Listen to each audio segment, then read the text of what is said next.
நிறைவு செய்தியாக மேற்கு வங்கத்தில் மம்தா பானர்ஜியுடைய அரசு நடக்கிறது.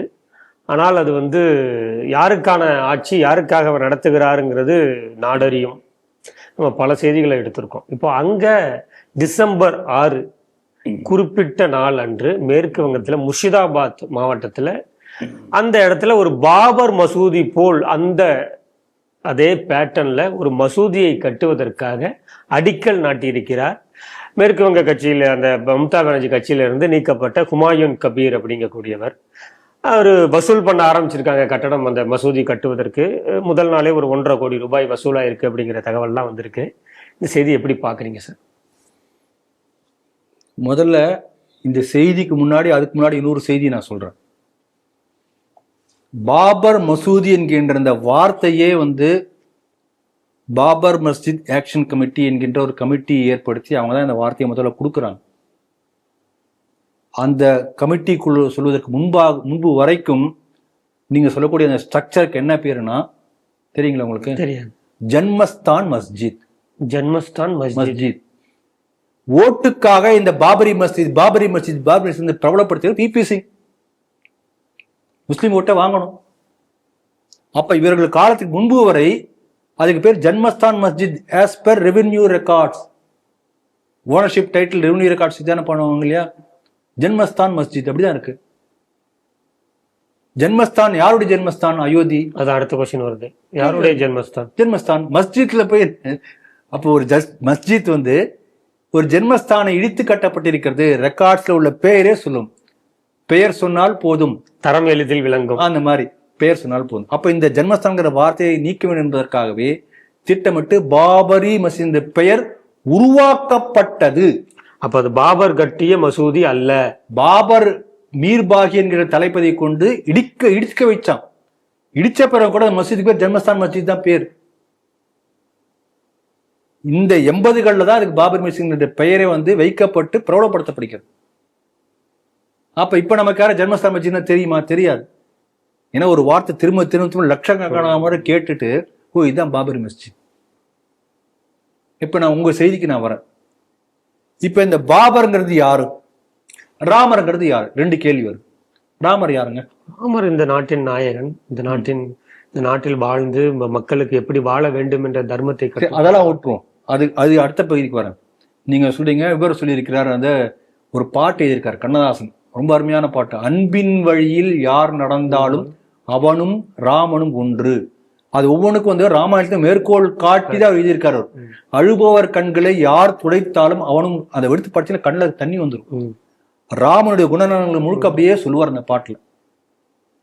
அவனுடைய பண்பு நலங்கள் அப்படியே பாட்டா எழுதுவார். அப்படிப்பட்ட ஒரு பண்பாளன் ராமன். நம்ம அதுக்கு அப்புறம் வருவோம். ஒரு வார்த்தையில சொல்லிட்டா பண்பாளன். அதுக்கு அப்புறம் வருவோம். இப்ப நான் என்ன கேட்கறேன்னா, ராமர் இந்த நாட்டில் ஒரு வழிபடக்கூடிய தெய்வம், கோடிக்கணக்கான மக்கள் வழிபடக்கூடிய தெய்வம். கரெக்டுங்களா? ராமர் வெர்சஸ் பாபர். இப்ப என்னுடைய கேள்வி என்ன, அதே போல பாபர் ஒரு ரிலிஜியஸ் பர்சனாலிட்டியா இஸ்லாம்ல? இதான் என்னுடைய கேள்வி. இந்த கேள்வி தெளிவா இருக்கா?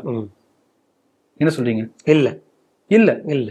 இப்ப நம்ம நாட்டுல சரி அவர் ஒரு இறை தூதர் முகமது நபி இந்த மாதிரி இருக்க இருந்தா அடுத்து இருக்கலாமோன்னு சொன்னாவே நம்ம கழுத்து வெட்டி போடுவாங்க. அதனால இறை தூதர் ஒருத்தர் தான்.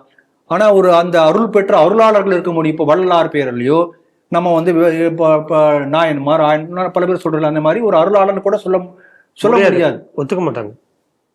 அப்ப அவர் is not a spiritual person, he is a ruler. கரெக்டுங்களா? ரூலர்ங்கிறது ஒரு பக்கம். இன்னொன்று நீங்க சொன்னபடியே வரேன், ராமன் இந்த மண்ணின் மைந்தன். கரெக்டுங்களா? Son of the soil. Babur யாரு? இந்த நாட்டுல பிறந்தானா? இல்ல, வெளிநாட்டில் வந்த வந்தேரி என்பதை விட ஈஸ் அன் இன்வேடர். படையெடுத்து கொள்ளையெடுத்து ஒரு முஸ்லிம் சாம்ராஜ்யத்தை ஏற்படுத்த வேண்டும் என்று வந்த ஒருத்தர், ஒரு ஃபாரின் நேஷனல். கரெக்டுங்களா?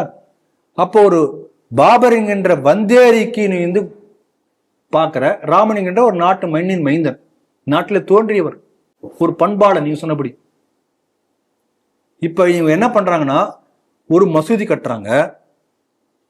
அந்த மசூதிக்கு என்ன பேர் இருக்கிறாங்க?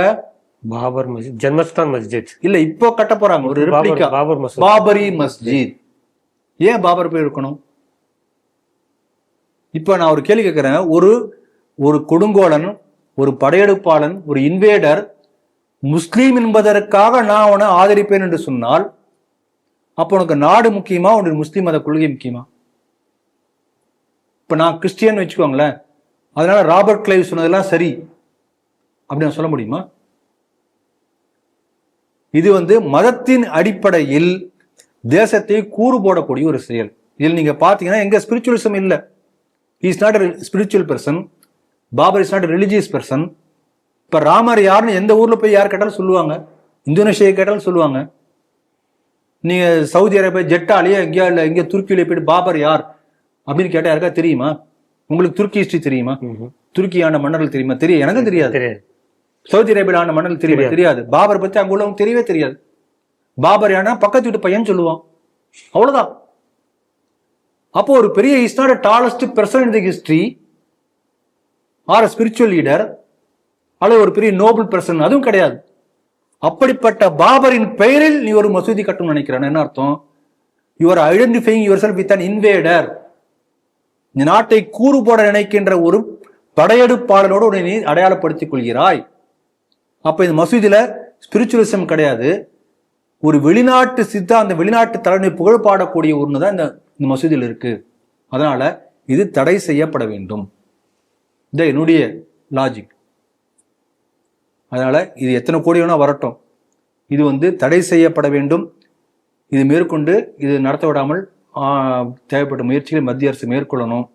இல்லாட்டி பாருங்க, நம்ம ஏற்கனவே பார்த்துருக்கோம், நம்ம நாட்டுக்கு ஒரு அவமான சின்னம் பாபர் என்கின்ற அவனுடைய தளபதியால் ஒரு அவமான சின்னம் ஏற்பட்ட போது லட்சக்கணக்கான பேர் நாடு முழுக்க போய் இந்த அவமான சின்னத்தை தாங்கிக் கொள்ள முடியாமல் கரசேவகர்கள் அந்த அவமான சின்னத்தை அகற்றினாங்க இல்லையா? யாரும் ஒன்றும் சொல்லலை, அவங்களா போய் அகற்றிட்டாங்க. One fine morning within few hours போயாச்சு.